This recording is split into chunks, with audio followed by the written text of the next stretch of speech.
Afternoon. You know, really total team effort there yesterday. When you're able to have the production we did on both sides of the ball, 645 yards versus 170, and do what we did in the red zone, scoring 5 times, hold them to only 2 field goals. It was just good things are going to happen. Got to take away, protected the football. Had a number of guys who played really, really well, as you can imagine. Obviously, you have that type of production. Your old offense has a hand in that. But I will say this: when our O-line plays that way, it doesn't matter what we call what we do. We can do anything. They played at a really high level, and man, they finished. They started it and they finished, and so that was awesome, man. Decker and Graham and Frank and Zeitler, and then obviously Sewell. So I was proud of those guys, man. They really set the tone, and likewise on the other side of the ball, our D-line, man, really showed up. So shut that run game down. Bates on special teams did a good job. Had a number of kicks, extra points to field goal, kickoffs. Leaf, Vaki, O'Connor. We've been using O'Connor on special teams a little bit as well as defense.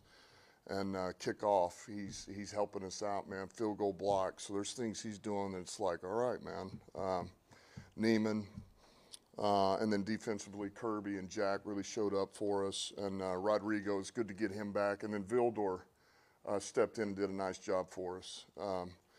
Cam wasn't, just didn't quite feel right. And so we got him out of there. And Vildor did a great job stepping in and competing. So number of guys, great team win, and it's on to the next one. We've seen this offense operate at a high level for a long time. Defense now, something, another gear, teams out of the end zone, becoming a real weapon for you guys or an asset. What do you think serves you better as far as you go forward and you're going to be competing against more elite teams in the postseason, especially a team that can score instant offense, or a team that keeps games close and keeps other teams too far out of them? That's hard to say. I would always lean defense first. If you're asking me that question, you got to be able to, you got to hold people's offenses in check. You got to hold the run game in check. You got to limit points, and then you play accordingly with your offense.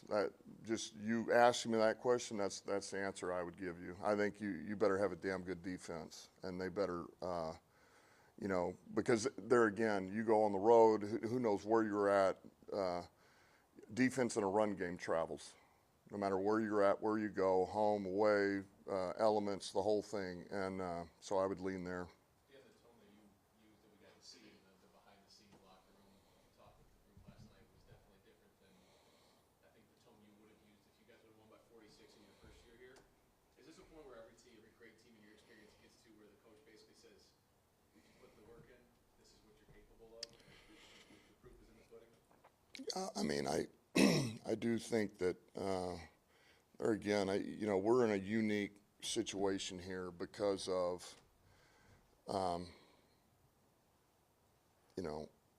we're going on year 4. And I just bring it up again. For the most part, the core of this team, we've been together for a long time now, and then we've continued to add pieces, and they just fall right in line with the rest of those guys. And when I say the core, the guys that we drafted, that we brought in as free agents, the guys that were already here, like Frank and Deck, and so they've been there from the ground up. And so then once you build that foundation and you create your identity, and then I think you finally reach a point where it's like, do you understand what you're capable of, guys? And look, there's always going to be things that come up in a game. We talked about it last night. You're gonna, you'll get these abs, a batted ball, something kind of fluky happens, or we didn't fit the right gap on a play here, and you're inevitably going to run into these games that you have a rough one, and you find a way to try to win it. If you don't, man, you improve and you go to the next one. And look, we're not out of the weeds here. by any means. You know, we continue to get these things that are hitting us a little bit, but we continue to overcome them. And we're going to get hit with more adversity. I mean, we still got, you know, a lot of ball left. So, you know, we're going to get hit with some stuff, and we got to be able to overcome it. And but we're in a good place, and we have a team that I do feel like, man, they can make the game somewhat however they want it to look. Anzalone has been in this defense a long time. How do you feel that Jack has improved and is ready to take more of the leadership thing? Yeah, well, because he's first of all, he's a guy who understands the game. You know, he is a smart football player, and he studies it. He works at it. He was that way when he walked in, though. He's an instinctive player that really understands ball. But so much of it is, you know, where Alex has this.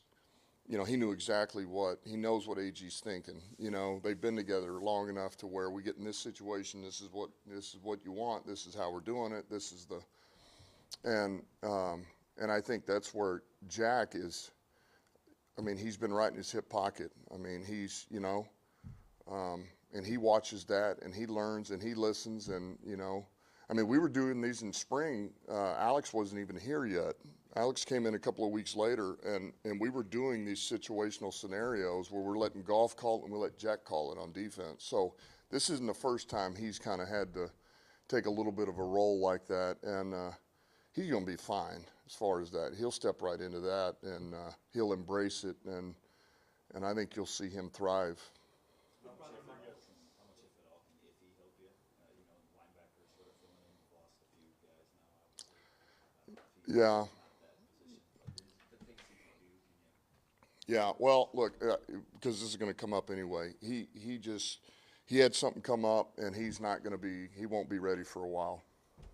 He's not going to be ready for a while. With Roderick Martin's evaluation windows, I think coming up to close here soon. Any update on his progress and potential status here this week?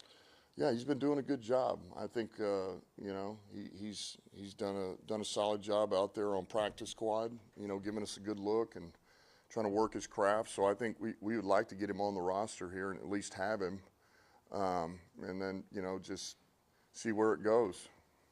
Just one clarification on the no front, because I think if he doesn't come up this week, you have to set him down for the year. Is that?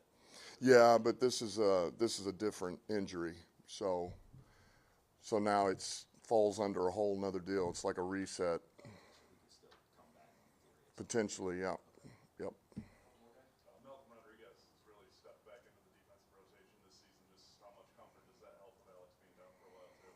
Yeah, a lot. It's good to get Rodrigo back because he gives us a lot of flexibility, and he can play the will, he can play the Sam out in space. You know, he's been playing kind of that big nickel, and so, you know, having him back, it relieves a lot of pressure there. So, and I thought he played really well yesterday, man. He's got a nose for the football. He's aggressive, and he has production back there. So it's big getting him back. You guys went through this attrition at defensive end as well. We talked about that earlier. Now you lost 3 linebackers. Jalen going down last week. Mm-hmm. Those are 90%, 100% guys from Derek and Alex. So is the preference to plug another guy in there that can play 80, 90% of the snaps, or do you have to expand maybe the package, defensive packages that you guys will utilize going forward? Yeah, it's tough to say right now. I mean, we're still. I think we're still trying to. All right, what are we? So much of it is about who we're playing, right? And more so than exactly what are you going to use. Well, tell me who we're playing and what they. You know, this Indy, man. Richardson's a running quarterback, man. They're using him a lot more in that regard, and so. You know, do you want to go nickel? You want to go base? Do we need 3 linebackers? You know, we got to answer all these things. And so I know this, you know, Jack and Rodrigo are going to play a lot for us. And then it's a matter of, is it by committee if you're using 3 linebackers, you know? Are we using a DB? It's just hard to say right now. You said, you know, there's still some things to clean up, obviously, after every game, and maybe pick up the things down the road. After a game like yesterday's, though, like, how hard is it for you to find things? I know the coach, and he probably, you know, as much as we think it was perfect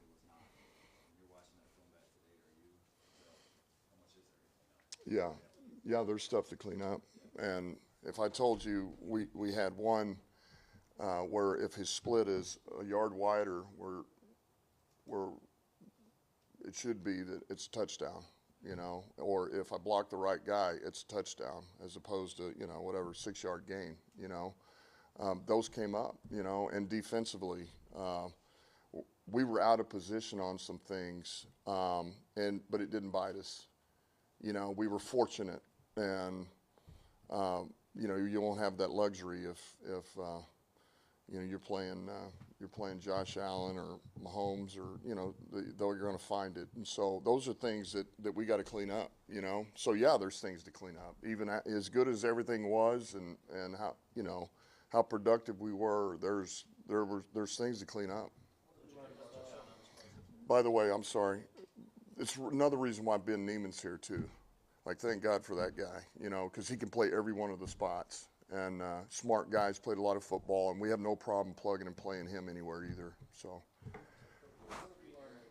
far as your coaching style, as far as you've been the underdog in a lot of those early games, those first couple of years. Now you going into these games where you guys are the favorites. How do you adjust the coaching now when you come in a situation where people consider the Lions the favorites? So do you adjust your coaching style, or do you approach guys differently? Yeah, I think you go in. What's different is that you always want the belief, and those early years, they need to understand that we have the potential to beat anybody, that we have that ability to beat it. But you got to play a certain way, and it's got to be extremely clean. That's where we were. And once they begin to believe in that and they understand that, and I got it, then it begins to shift. And here we are a little bit. But I think what's really important is that they never lose sight of, man, think about the work that you put in last week getting ready for that game. Like our Thursday out here at practice, we were smoking. I mean, smoking at practice. It was intense. It was violent without having pads on. I mean, guys, we played the way we practiced. And that's important. And you can never lose sight of that. And that's fine. We're not the underdogs, but we have certain standards, the way we approach things, the way that we prepare for games, and as long as we do that, you will continue to be a tough team to beat, and that's important. And we should still be on the hunt, and I feel like we're on the hunt, and none of that other stuff matters, So we got to go to Indianapolis, the team that's very much in the playoff race there, division race, and they're going to be ready to go, and so are we. Pretty good load on Zadarius yesterday. It's not easy coming to a new team and verbiage and all that. How do you think he showed up when you went back in? Yeah, I thought he did some things for it. I thought he did some good things for us. It was good to have him out there. I thought, really, like we talked about last week, man, just be a piece of this puzzle. And he's a guy that's played. He is instinctive, man. He doesn't stay blocked long. He's really good with his hands. Like I say, he can set an edge in the run game, and he's really good at working games with the other, with Mack and with Reeder and those guys. He's got a knack for those things. So I think, first outing with him, man, I thought it was good. I think he fits right in with us. Corey, last one. Yeah, and Kerby Joseph currently leads the league with 7 interceptions. Last week we got with Darius Slay. When you first got him here, 3rd-round pick, from day one to now, how have you seen him grow as a player? You see him in the interviews with media, he talks with the swagger and the confidence, but when you look at stuff like the behind-the-scenes video, he's humble. He's always putting his teammates first. How have you seen him grow? Yeah, I would say to your point, he was always real quiet when he first got here. He wouldn't say a word.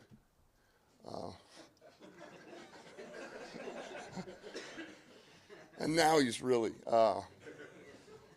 Kerb, man. Here's where Kerb's grown. Kerb has grown at the safety position. He was raw. He had not really played much defensive football. He was a receiver. And that's what you liked, was the raw ability of him. But he was an instinctive player. He had these instincts for the football. He kind of figured some things out without being coached very much, playing it. And what you're seeing now is the growth of this player now going on, 3 years. He's growing into the position. He's understanding the safety position. He understands how he can manipulate the quarterback. He can, you know, by the disguises with himself, but also Branch. And that's what you see. You see a damn good athlete who wants it, who's worked at it, is growing into a damn good safety. You know, that's a credit to him. Yep.